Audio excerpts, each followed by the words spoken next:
Would you do that for your sister? I really want to say yes, but would I? I don't know. Hey, everyone. I'm Becca, he's Matt, and this is Book Club Podcast. Hello. Welcome back to our buddy read of Last Call at the Nightingale by Katharine, Schellman. And today we are closing out the book and discussing the second half. Do you remember which chapter? Which specific chapters we've read? No. Maybe I'll go back and figure that out and put it in the thumbnail. But we're gonna have to be relatively quick because Becca has to go to a D&D meeting. I do. What is this, like the third meeting? How often do you guys meet? This will be the fourth one. Fourth one? Okay, so No, I think the it's been third long one. enough. I think you're right. Can I The ask, third one. how's it going? Well, I know that's like not a lot of information. Okay, no, this is the fourth time we'll be meeting tonight. Have we talked about how I got involved in this D&D group? I know we talked about that, but I don't know if we talked about that on the podcast. So feel free to start from the beginning. Yeah. So someone posted on Reddit, "Hey, I would like to start a Dungeons and Dragons group. Does anyone want to join me?" And I responded, which does make me sound like a psychopath. However, it was posted to the Athens, Ohio subreddit, of which I would like to point out is a small subreddit. Very small subreddit. Most of us know each other. Conveniently, everyone who responded is between the ages of 30 and 40. None of us have played D&D before, besides our dungeon master. And we're Becca, all just learning together. I cannot believe that you are over 30. That doesn't compute. You'll forever be 28. Yeah, I wish, but no. Actually, your brother will forever be 28 as well. I don't know why you and your brother just stopped aging at 28, but your sister has continued aging with me. I think it's the daily interactions there. Yeah, maybe. But so what has been your favorite part of the D&D group so far? Or are you guys still just in the learning phases and I shouldn't really be asking any questions? No, we're getting into it. Most of us have played a D&D style game, so I didn't fully appreciate D&D has been around since like the 70s. Mm-hmm. And lots of games have mimicked the style of the game and incorporated into a bunch of different computer games, essentially, right? And so, like, I've played Divinity before. Does all of the things, just there's no dice component to it. And then I've also played Baldur's Gate, which has the dice component to it, where you have to roll the dice and get a certain number to see if you're going to be successful or not. So it's interesting to play something that's kind of familiar in this new format. You kind of have to get into character, and I picked a character that I would play in a computer game normally because I thought that would help me. I'm very ruthless in a computer game when I'm behind a persona that I don't have to make. So how into the role playing do you guys get? Like, you guys doing voices and like acting it out? We haven't made it to the voices yet, but we are getting to the point where, like, okay, well, my character would do it this way because I'm this kind of character. And my character is essentially like part devil and is like worships Haiti, comes from the underworld kind of. I mean this in the best possible way, but that seems on brand. Right. She's a rogue, little stabby stab. Has dark vision, all the good things. So we're figuring it out and we're doing well. Another one of them is he's like this holistic, speaks with nature, cleric kind of character. And so he'll be like, okay, well, let's shake the seashell and see what it says. So we're getting into it. We're figuring it out. Does your group, do you guys have a name yet? No. Okay. All right. I'm gonna when you go when we're done podcasting, throw that out there. Be like, we need a group name. Yeah, Mm-hmm. it's a reasonable request. Anyways, I'm glad that you found some nerdum Yeah, I'm down enjoying there. it. And with your hubby. That's always super fun. Do things together. Um, I suppose one more question about D&D before we get into the book. Who likes it more? You or Kevin? Or who's more into it, I should say. Kevin understands the gameplay a lot better, so he is doing better in the gameplay and is the first to speak up and like push the narrative. So I'm gonna give him more credit. Where I'm like, what the hell is going on? I love it. Okay. Um, last call at the Nightingale. All right. Part 2. We finished the book. Yes, we finished. Okay. What high level? What'd you think? Enjoyed it. It is a cozy mystery that feels like it's like 1 to 2 steps away from cozy. There were some concepts in the end of the book that I was like, if you had presented this any differently, I might have stopped the book.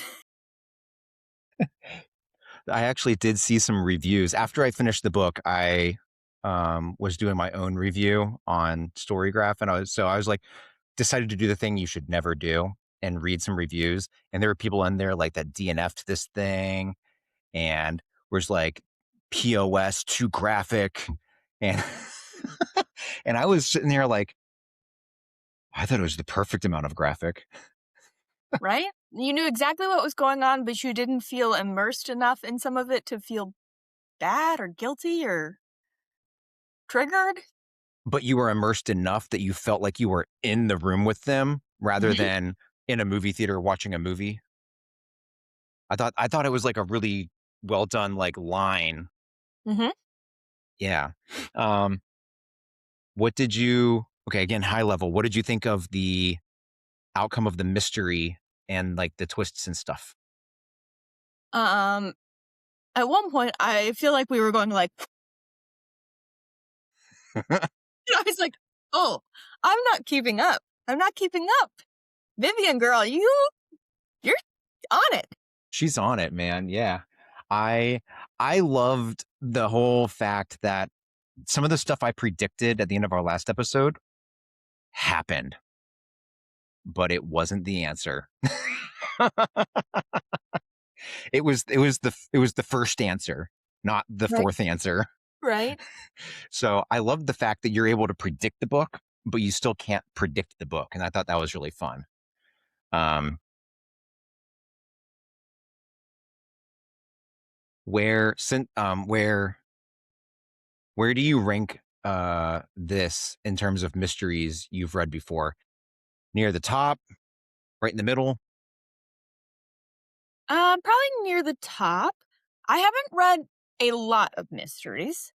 So I kind of feel a little bit of a novice in this category, so I would rank it pretty high because my other one is like the muffins one. I feel like we talked about recently-ish Yeah. with the dragons, which was super cute and more cozy than this one. Okay. How would you rank this book against some of the fantasy that you've been reading over the last couple years? How does it Okay, obviously you can't it's apples and carrots, Yeah, right? yeah. But like It makes for a has round it play. has it has it changed your opinion on genres and stuff? I think it's reminded me that lots of lovely things exist outside of fantasy that play with similar dynamics, similar themes, similar tropes. And maybe you don't need 500 pages to build a world. Amen. I think actually when I was reading this book in particular, I actually love mysteries, and I think I read like 25 of them last year. Um, but reading Katharine Schellman's this specifically and comparing it to romantasy specifically, I think what I have determined is that um, we're reading the same story. We're reading the same kind of love story with like a whodunit type of thing, but it's just what's the vehicle for telling that story? Are we having some dragons and some magic? Or are we doing some speakeasies and bootlegging? Like and I kind of like the fact that nowadays the genres are blending, almost becoming homogenous, and we're just changing the setting. It's fun. I think it's really fun. Um, yeah, but I wanted to keep all that high level because I'm sure we'll go into the details later. Was there any other high level takeaways that you had from the story that you wanted to touch on? Also, read books like this much faster. I've noticed that. Hell yeah. Mhm. I'm over here like taking notes, and it still takes me like 4 days to read 160-ish pages because I'm taking notes. And you're like, not reading, not reading, not reading. Sit down. 3 hours later, I'm done. A fast reader in particular, but now I understand why romance readers can read 300 books in a year. hmm hmm Will say, actually, I'll hold this one to the end. I'll be curious about this later, but maybe we should recap part two. Let's do it. We unpause our story as Vivian awakes in Leo's apartment, no less, with a vicious hangover. Gathering some of the newspapers they had been pursuing, Vivian sneaks out of Leo's and into her own apartment. But she trips over a chair, startling Flo, who pulls a gun on the would-be intruder. The two sisters do not have a pleasant morning, and Flo exits the apartment quite quickly, leaving Vivian to clean up before work. After breakfast with B, where the two swap stories about men, Vivian heads to work where Miss Ethel is shocked and ashamed that a man came around her shop asking to speak to Vivian. The horror! We can only assume it must have been Leo. But I can tell you when we were reading this, I'm like, oh, that wasn't Leo.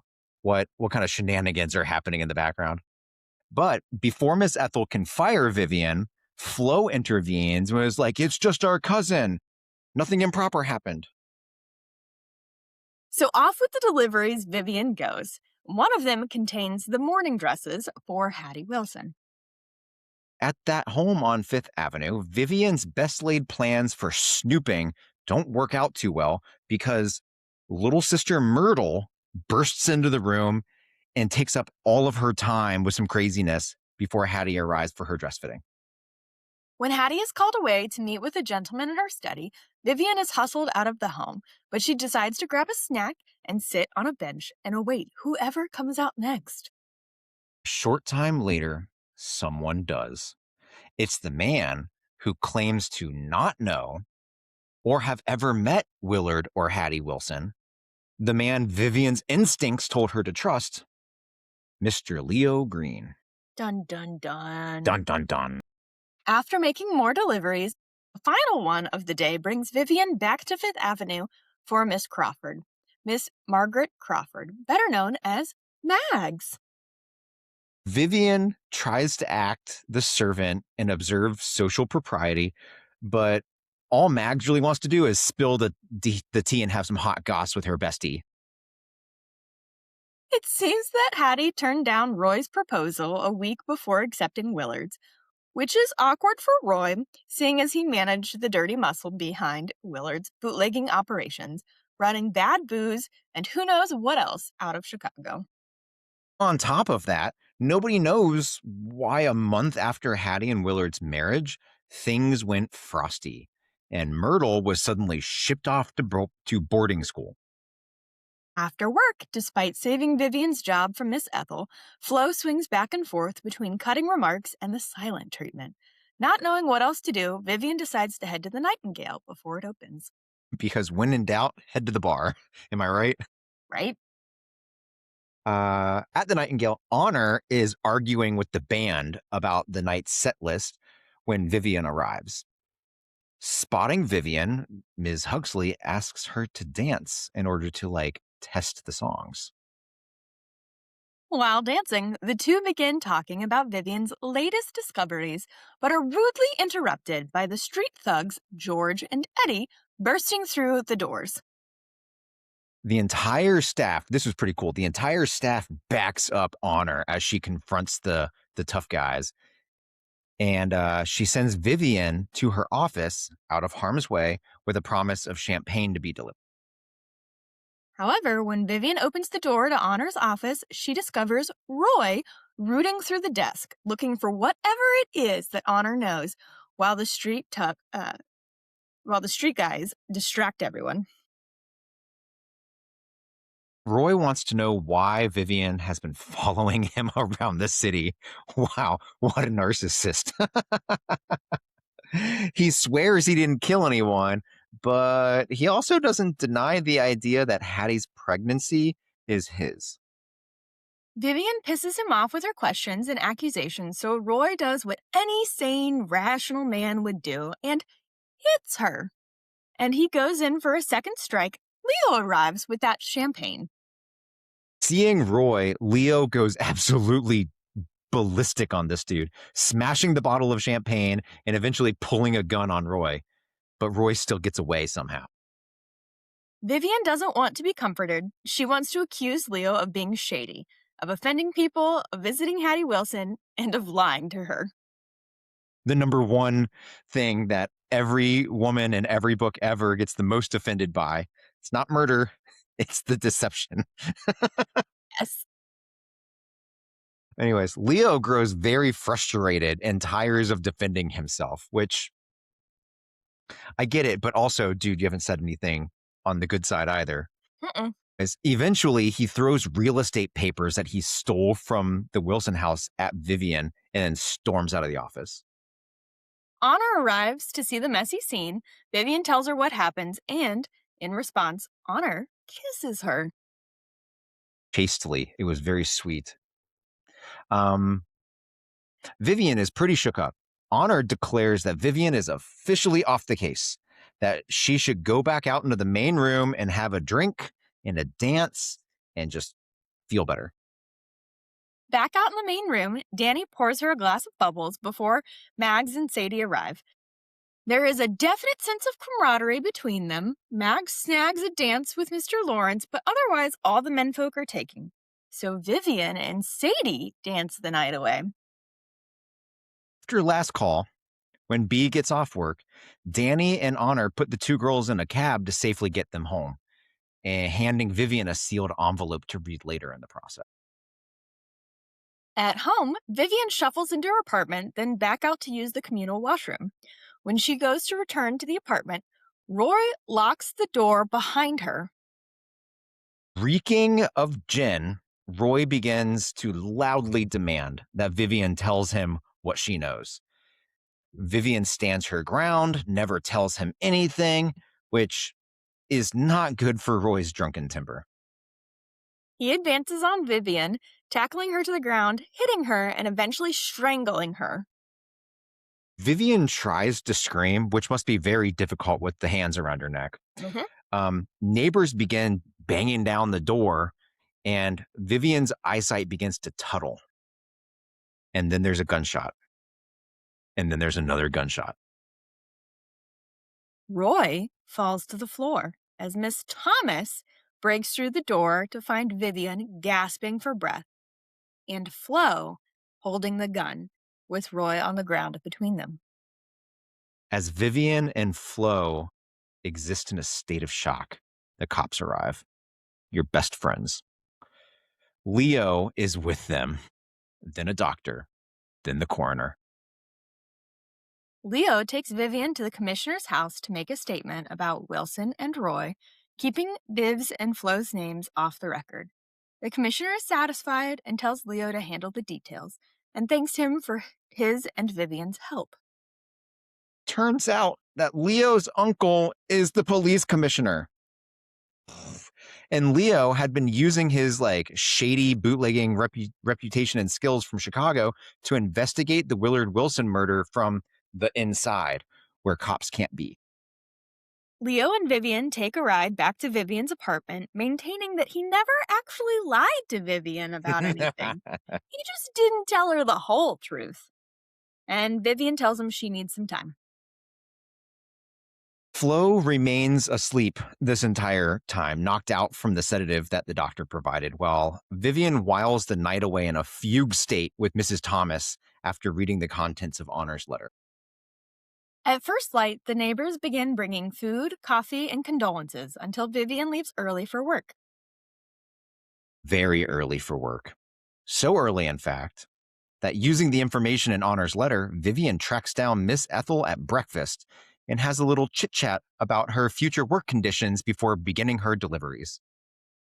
The first is to Hattie Wilson, who is meeting with Bruiser George, who Vivian interrupts, telling Hattie he's going to take care of Baxter Street Place, and nobody will know she was there.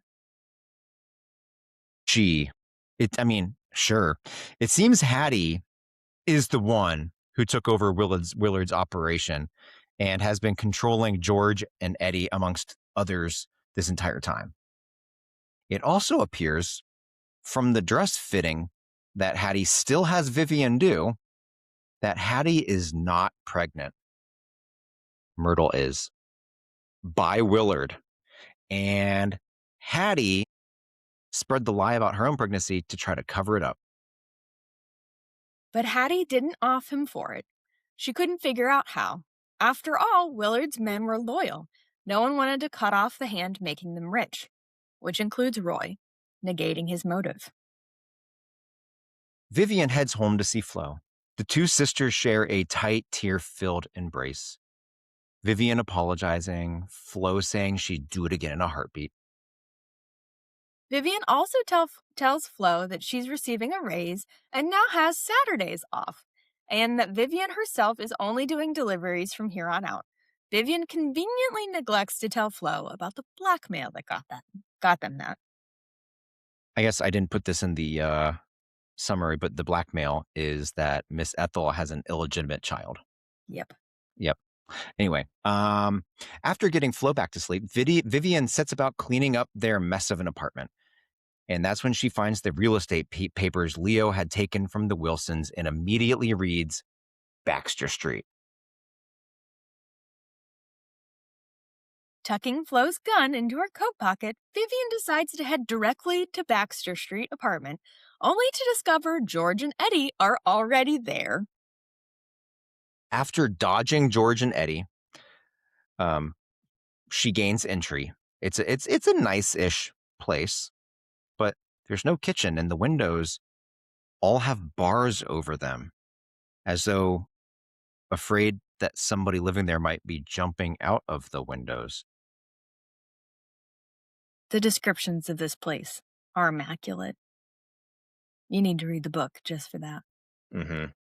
Vivian also finds some lumpily rolled cigarettes, but that line of thinking is interrupted as she leaves and runs into an elderly Chinese man who thinks Vivian is her mother?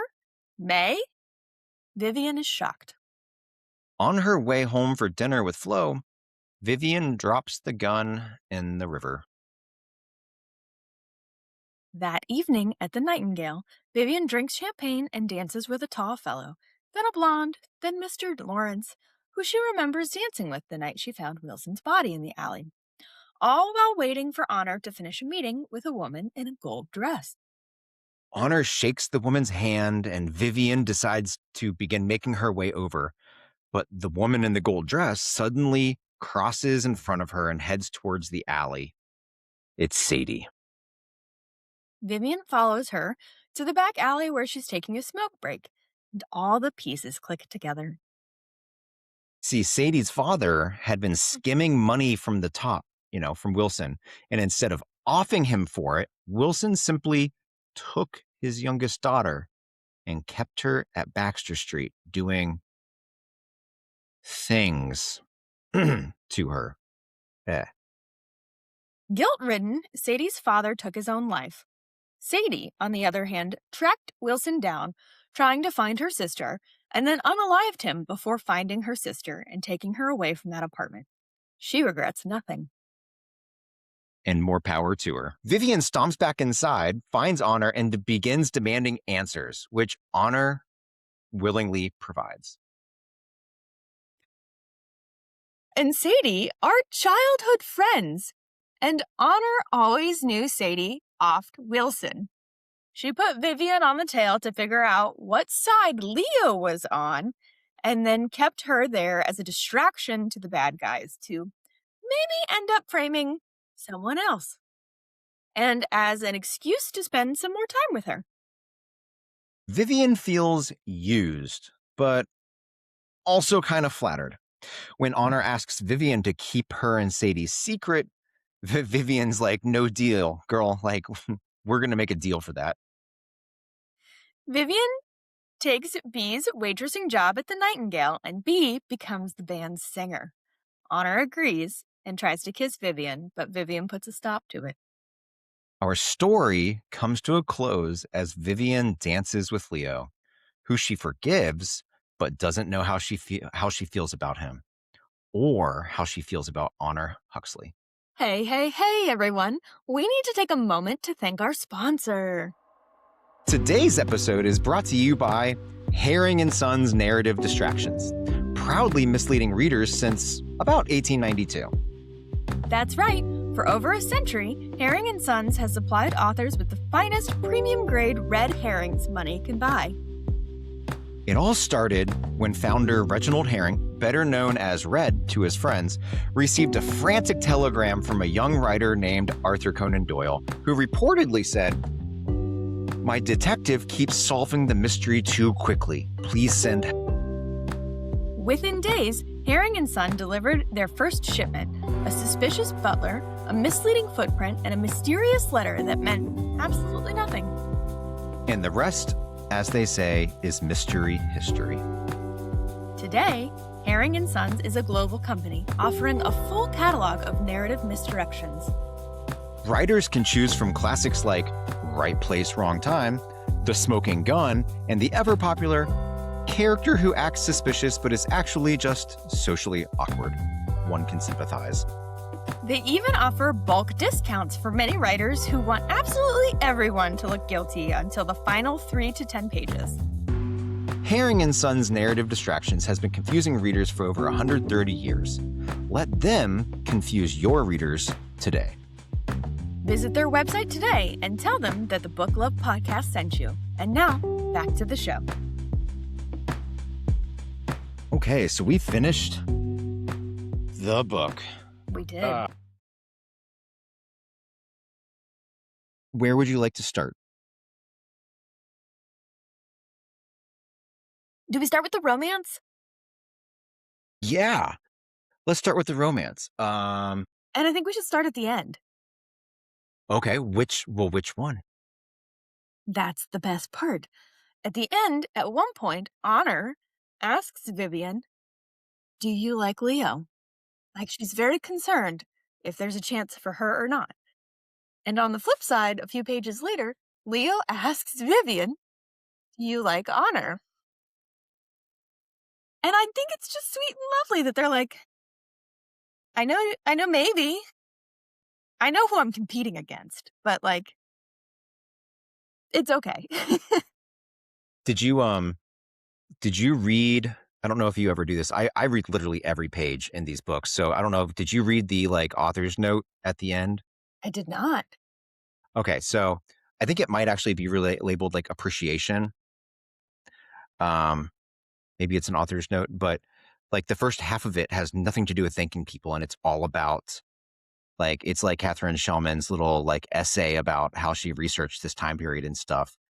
Anyways, the whole like bisexual, gay, it was like kind of like hush hush, but like once you were inside the speakeasies, it was just like let your freak flag fly, nobody cares. Mm-hmm. And so to your point, I also really loved and appreciated how it was just right there. Mm-hmm. Which one of Vivian's relationships do you like more? I'm more intrigued by Honor. Any particular reason? I think there's just a lot of mystery around her. I think there's a lot of adventure and fun to be had with Leo, but I think there's also a lot of stability with Honor and a lot of potential business opportunity. Like if you're thinking about a partner long term. I would agree with you, and I think the situation that I will want to happen is I want Vivian to be with both of them. I want her to be with Honor, like in like a serious way, and then I want Leo to just be like her little boy toy on the side. But I Right? want Leo to be aware of it and Yes. completely okay with it. I want female power. Bring it on. Yes. I mean, Honor gives like harem vibes. Like she would have a collection of people. A little bit, yeah, yeah. She'd have a couple of Vivians. Yeah. What about what about B and the cab driver? So sweet. So sweet from the first step. Aw. I actually had that in the summary and I ended up cutting it for page time. But yeah, it was just like he bought her poetry Just so and like drove back to where he dropped her off to check on her. because she deserves frivolous things. Yes. And I'm just like, oh man, cab drivers made enough money to buy frivolous things. That's no, which means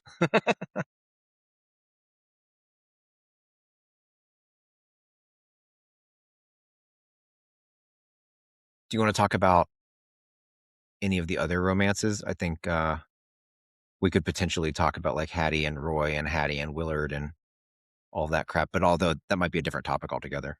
I was gonna say, none of those feel like authentic fun romances. Those are Yeah. all business. I really liked I guess going back to Honor and Vivian, I liked Honor asking her to dance before the place opened and it was a waltz and she's like Honor was really good at it and Vivian's like, "Hey now.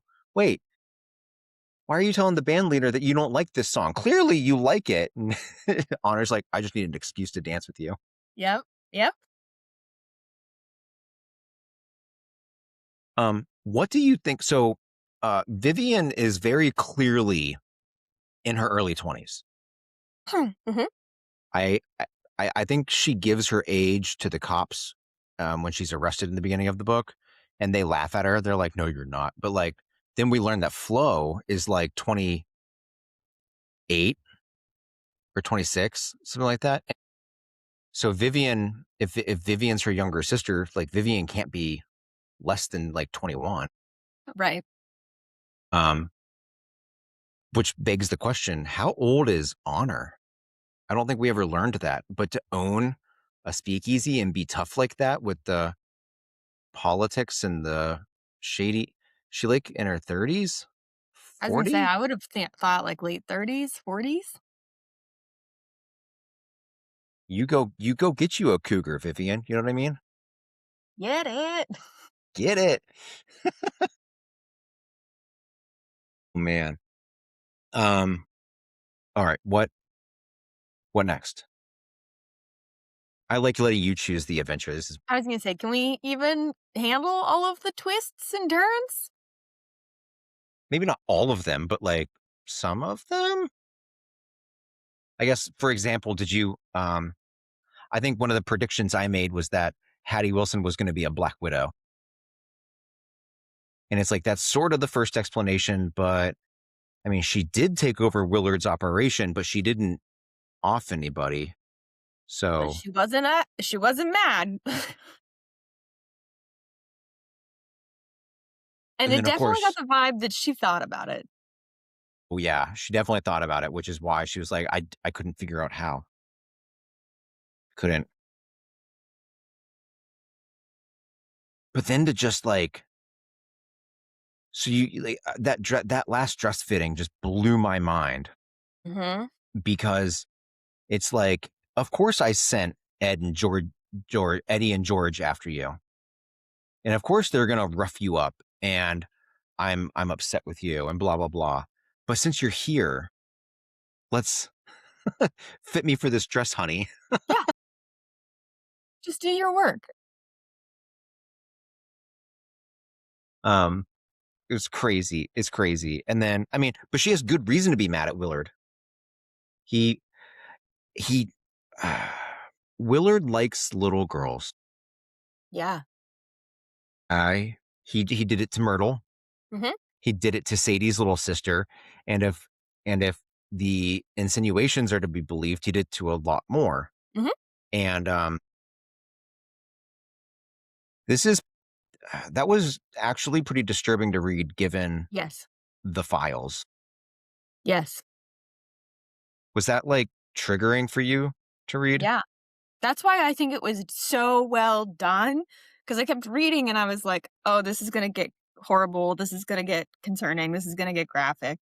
And despite the context of current history, I knew enough to know how horrible and depraved, and not enough to be personally traumatized reading it.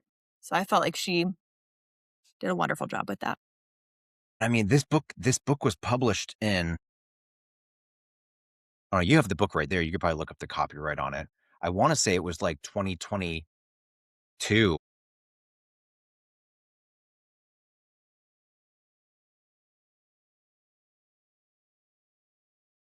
23?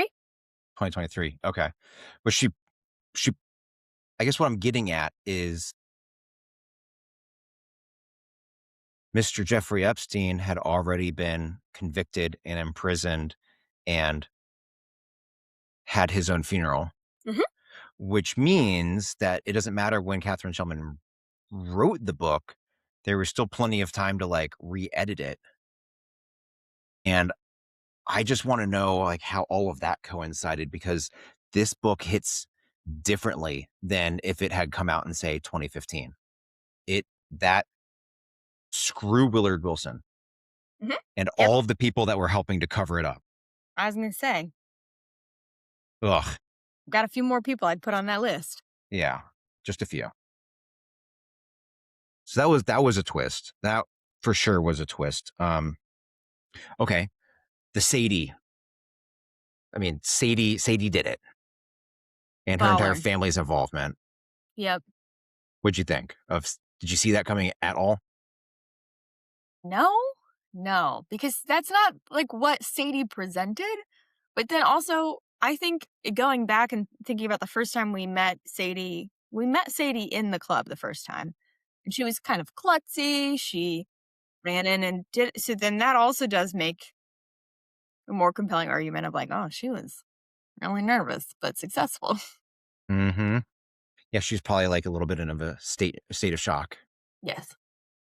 Um, I 100% thought that Sadie was introduced into this story for the future books.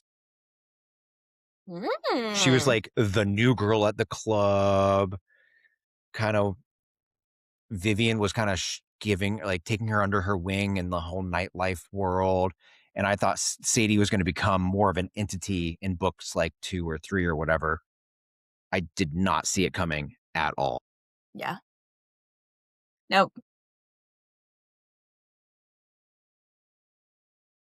Okay, and I guess one more twist.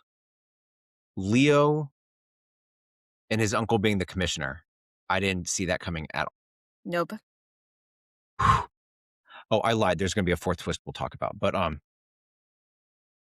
know you and I were both on the same page that Leo is a good guy who wasn't a good guy.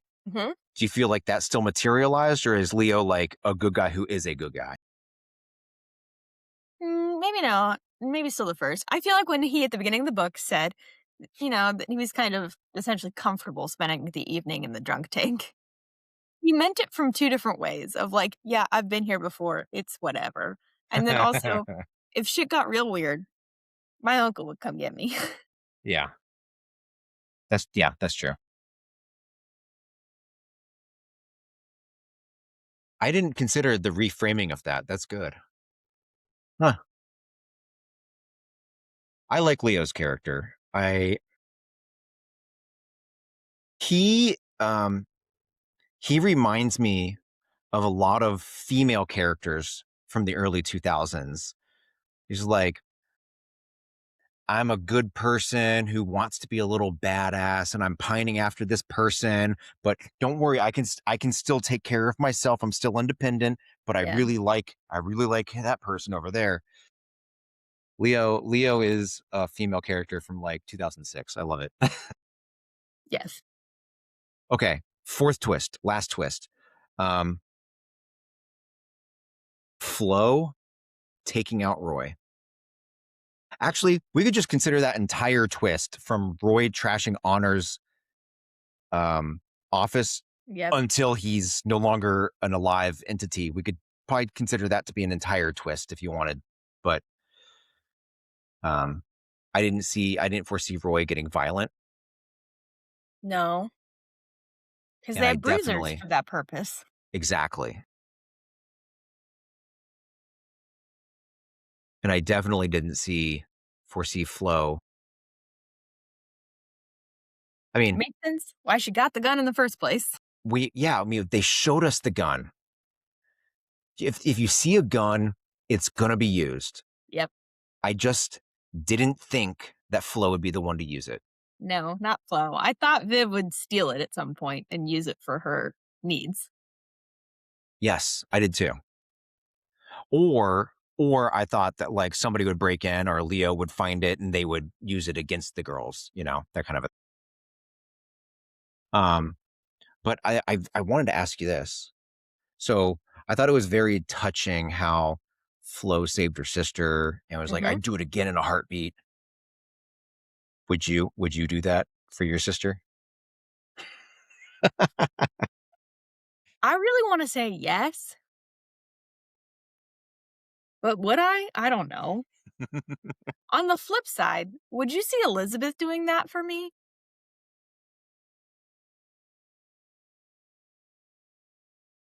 Yes, and I would also see Elizabeth doing it for herself. Right? Like one part, I don't know. We're both a little non confrontational, but then on the other part, once you get too far too serious, we got strong elbows, man. Mhm. So the reason I think that Elizabeth would do it, and the reason I think you would do it, is just because of the extremity of the situation. I can't Mm. foresee either of you guys like, let's go to the shooting range and just have target practice. Like that's stupid. But the fight or flight reaction, I can see you guys both taken out. And then the hug afterwards. Because Viv and Flo don't hug, they don't touch. No. Yeah. That was very sweet. Did you have a favorite moment in part two or the entire book? I did really like it when Viv showed up at Miss Ethel's breakfast and was like, I'm going to tell you the business. And if you're not here to listen, I'm going to tell this whole place your business. Yeah, that was badass. I especially like how that was written because like it was from Vivian's point of view and she was like nervous and shaking inside, but like holding her ground. I was like, oh, that's very realistic. Um,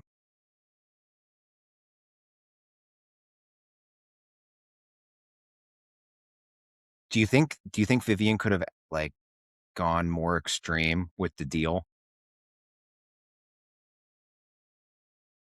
I feel like Vivian's just a fair character. So could she have pushed it? I think so. Would she have pushed it? I don't know. Good distinction. Good distinction. I think I agree with you on that one. Good distinction. What do you think Flo's raise was? Do you think she got like a 25% raise, or do you think she got one of those lovely little 2% cost of living raises when the cost of living is actually 15%? I think it was a chunk of change. I think that was information Miss Ethel doesn't want known. I had two favorite moments, and I'm curious to get your. I think my number one favorite moment from the entire book, hands down, was the scene where Vivian delivers dresses to Mags. That And also was a really good scene. I just love the Mags is like, no, no, no, no, no, no, no. Sit down. We're getting some hot goss going on here. Mhm. Mhm. Here's a She didn't. drink. Make She yourself didn't, comfy. because then the servant that delivered the drinks was like, "What's going on here?" Right? They were like, "You can't have a drink, but you're the only person here, so I guess it's for you." I just loved the social class busting. I thought that was really Yes. fun. And I love what it sets up for the future because now Mhm. it's like they know each other outside of the Nightingale. They can call on each other outside of the Nightingale. Vivian has a friend in high society. I thought that was a lot of fun. I Um, also really appreciated Vivian's conversation with Miss Hattie, the last dress fitting. That was very politically well done. yes, agreed. Hattie is so cold, Mhm. but I mean, you kind of empathize with her a little bit. Yeah. Yeah, because what's crazy is this book is takes place in like 1923 or something. World isn't much easier for women Mm-mm. these days. I mean, I think you guys have like you can own a house and have a credit card and you can vote and like all of those amazing things. But when it comes Yes. down to how There's you still a interact lot with of that. men and society and stuff, Yeah. and yeah, it's crazy, it's stupid. Oh, sometimes I hate being a white dude because we be the problem. And I okay, anyways, my second favorite scene um was when Vivian is at the bar at the Nightingale talking to Danny and they're having a conversation about like good people versus bad people. And Danny just like Vivian's like, "Well, you're a good person, Danny." And Danny's like, "No, no, no, no, no. I'm nice. That doesn't mean I'm good. Mhm. There's a difference." Um, and I like how Katharine Schellman just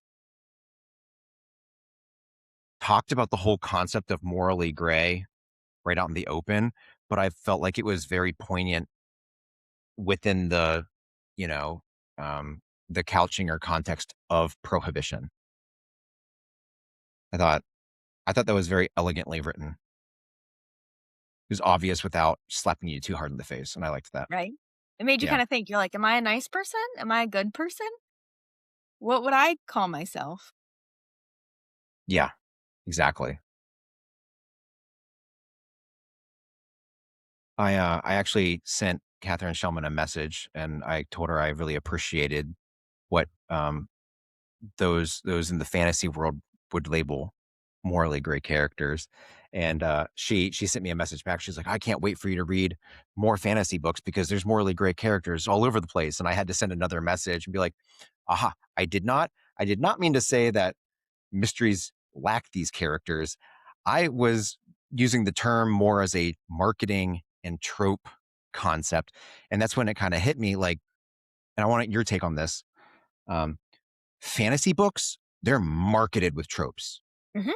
This is enemies to lovers. This has amazing plot twists, morally gray characters. Like, you never see that with any other genre. I don't think I've ever seen a mystery book marketed for its plot twists or anything like that. I think it has to do with the uplift for it though, right? Like, reading this book was less of a time commitment. So I feel like if you didn't like the book, you could tap out a little quicker, a little sooner, or you finish it quicker or sooner, whereas, like, a large fantasy book, you need to know what you're getting into to be okay with it. Yeah, I guess so. I've definitely finished a few fantasy books I should have given up on out of spite alone. Like the last one. Last one, The Red Queen just didn't do it for me. There's a Sun Queen, I think, was the other one that I was like, "Oh, Narnia. that was a great one." Narnia, yeah, that's in the DNF pile. I'm actually we're not going to touch Narnia right now, but I will say with the whole marketing thing, I get your point, like reader expectations and everything. But I think what it does for me is when I know a book is supposed to have something in it and that something is supposed to be amazing, I Mhm. analyze the crap out of that. Yeah. And if it doesn't, and if I don't think it's as great as the marketing, I'm just like, well, now your book sucks. Fair. But if you give me a book like Last Call at the Nightingale, no marketing other than people being like, it's good. And you read it and you're like, oh, it has this trope and this trope. And wow, that. You're just like, it surprised me and my expectations were exceeded. I love it. Maybe that's why other genres don't use them, because they know how poorly they work for fantasy. Maybe fantasy needs to take a leaf out of their books, as it were, literally. Yes. Yes. All right. Well, here's the big question. Did you like this enough to read the second book? Absolutely. Hell yeah. Do you have any predictions for what the second book is going to be? I'm hopeful Vivian is still our main character, but I could see our main character changing. I know we're going to stay at the Nightingale.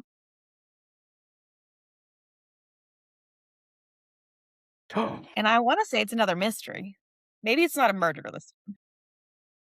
I 100% assumed that Vivian was going to be the main character, but the next book is called The Last Drop of Hemlock and features like a martini glass on the cover. And is that anything to make Danny more prominent? Oh, it's not a martini glass. It's a yeah, it's a coupe glass. Thank you. Yeah, I don't know. But yeah, it could have more Danny involvement, so that could be part of it. It very well Do you, could still be Vivian as the main point of view. do you think B is more involved now that she's the singer of the band because she might have relationship, platonic or otherwise, with the Mhm. band members, and the band members are out in the world doing stuff? Yeah, It'd be interesting. Does the love triangle with continue. It does. continue? I think that's the thing I'm looking forward to the most, sadly. I'm intrigued to see what mystery we're going to have. Are we going to have like a bootlegging mystery? Is it another murder mystery? Like, what are we going to be investigating? Murder. I think. I think there's going to be another murder. I don't know if it happens at the Nightingale, but somehow Vivian or Honor or somebody will be involved, I think. I hope it's not, though.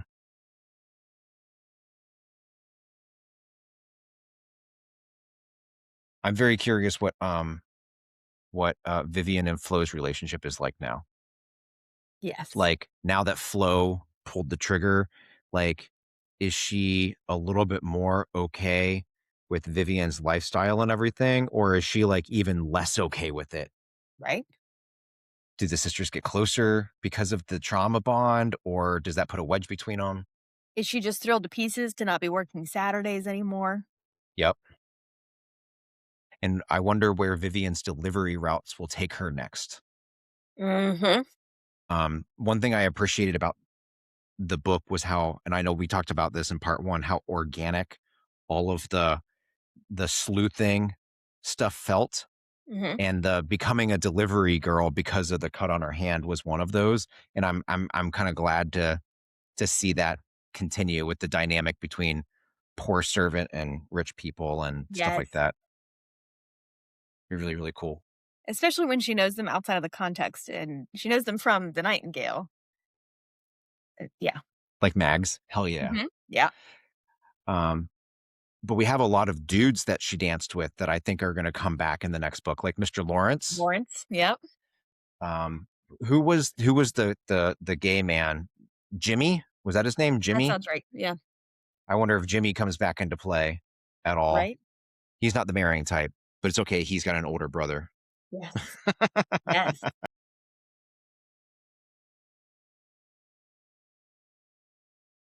Yeah, yeah, yeah. I love this book. I'm looking forward to the second one. Me too. Um, anything else to talk about, or you think we should put a bookmark in it for now? I think it's time for a bookmark. All right. Sounds good. And next week we will be back with part 1 of book 2, The Nightingale Mysteries, series, The Last Drop of Hemlock. Don't forget to leave us a comment or send us an email. Our contact information is in the description down below. Thanks for listening. Until next time. See ya, and have fun at D&D.